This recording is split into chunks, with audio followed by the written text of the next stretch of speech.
At hello nga ho mga kaputol, ay ang aking lulutuin nga ho mga kaputol ngayong gabi ay yung daladala nga ho ni Jowa. At dahil nga ho ay bagong sahod nga ho siya, uy bagong sahod, sana all. Dahil nga ho ay wala siyang makitang ibang isda at paulit-ulit na laang rin naman yung ating niluluto palagi. Uy, lagi-lagi. Sana all palagi ay maluluto ho tayo ngayon ng salmon, kung tawagin daw ho. Ay hindi ko nga rin ho ako pamilyar sa mga ganitong isda mga kaputol. Basta ang tawag ko dito ay rainbow fish. Uy, rainbow fish. Gawaan yan. Pero salmon ho talaga yung tawag dito. Ay sa katunayan nga ho mga kapatol ay dalawang isda nga ho yung binili niya para nga daw ho may kinabukasan, may ulam kami, may mabaon sa kapag sa trabaho. Ay kasi nga ho ay nag-extra lang din naman ho siya sa pagtatrabaho. Tapos ako rin ho, may trabaho din ho naman ako pero hindi naman po siya talagang full time na isang lingguhan. Pero dahil nga Lunes hanggang Biyernes lang yung pasok talaga namin at Sabado at Linggo ay rest day yun. Kaya total ay bagong sahod naman ho siya ay sabi niya nga ho ay dumaan nga daw ho muna siya sa palengke at sabi ko nga ho ay huwag kakalimutan dahil sawang-sawa na rin ho ako talaga sa pata. Ay siya, pata-patapik sa paguong at tuyo. Ay para maiba-ibang na nga ho daw yung amin lulutuin sa gabihan ay lagi naman kahit na lagi naman sinigang sa matambaka, sinigang sa gabi, sinigang sa sampalok.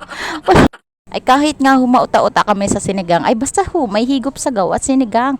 At dahil nga ho, ay breastfeed din ako, syempre, may bata ako na maliit, ay kailangan ko mismo ang mga sabaw-sabaw dyan, sabawan sa magi, sabawan sa may malunggay. Kaya nga ho, nakapag-desisyon na rin talaga ako na hiwa-hiwain ito para nga ho ay yung iba yung pirito, tapos parang nga mabaon kami sa amin parang halian kinabukasan. Tapos yung iba naman ay sinigang para nga ho ay mabigyan ko si mother. Pero na-realize ko lang din talaga sa may isda na ito ay talaga napakalaman at napakakunti ng mga tinik-tinik niya.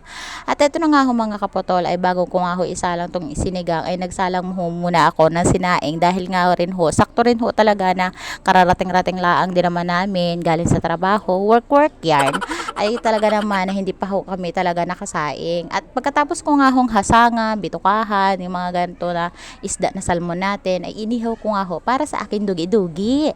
At dahil nga ho ay kumuha ako sa garden ni mama, alam mo na mga for the Matias tayo, ay kumuha nga rin ho ako dito ng panlaho ko nga ho sa ating sinigang, ay ilang pirasong talong, na sobrang mura ho talaga ng gulay ngayon. At dahil nga ho, para hindi na talaga masayang yung 10 piso ko, ay kumuha na lang ho ako sa garden ni mama. Ay buti nga ho ay may mga tanim-tanim si mama sa paligid-ligid para kahit papaano ay nakakaminos gastos kami. Tapos ito nga ho mga kapotola ay hiniwa-hiwa ko lang din naman ho itong mga talong na gayaan. Tapos nilagan ko sa malinis na plato na puting-puti na parang naubos na yung sunrox. Kakalagay ko sa mga plato dahil ayaw ko din talaga yung mga plato ko ay makutim. Tapos syempre yung talbos ng kamote, naghiwa-hiwa na rin ako dito mga kapotol ng sibuyas.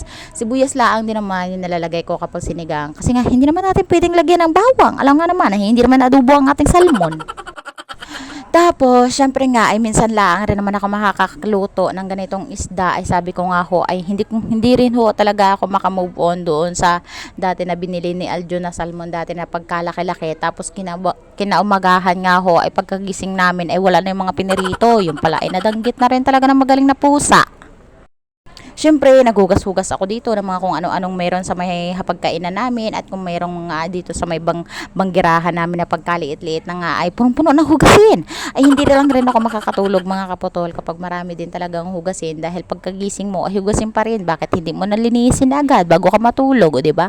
At ayaw na ayaw ko talaga mga kapotol yung palagi ako naghuhugas dahil sa totoo lang nga ang mga kapotol ay palagi din nagpapalit ng damit dahil nga ho kapag humugas ako ay siya tudong daming palsik sa damit ay basang-basa ka nga ay papasukin din talaga ng sikmura kapag pagkatapos hinugasan ko na yung mga kutsara diyan, yung mga mangkok, yung mga pinagkainan, pinagkapihan, yung mga kawali natin, ayan, hinugasan ko lang rin naman yan mga kaputol bago ko nga ho ay ilagay sa may mga laganan ng mga plato kasi sobrang kalat daw ho talaga nung aking bahay kasi nga habang wala nga ako dito sa bahay ko at naka-open lang yung mga kusina namin ay nagpipiesta na agad yung mga manok. Yung alam mo yung pagka iniisip mo lang palagi sa araw-araw mong buhay, yung wala ka naman talaga manok, pero bakit gayon? Napakarami mong manok sa bahay. Ang dami-dami nga rin noon talaga nagtatanong sa akin bakit kapag nagluluto ako ay hindi ako naglalagay ng prosthetic ko sa akin. Kasi rest day na ho talaga ng aking mga paayon kapag nasa bahay na ako ay pagkatapos nga ho magtrabaho ay sa maghapon nga ho na yon ay nakababad syempre ang aking paa sa loob ng aking mga prosthetic. Kaya nga ho kapag nasa bahay lang ho ako ay rest day na rest day. Rest time na ho din talaga ng aking paa na nasa loob kasi sobrang sakit din talaga mga kaputol kapag lakad ka ng lakad.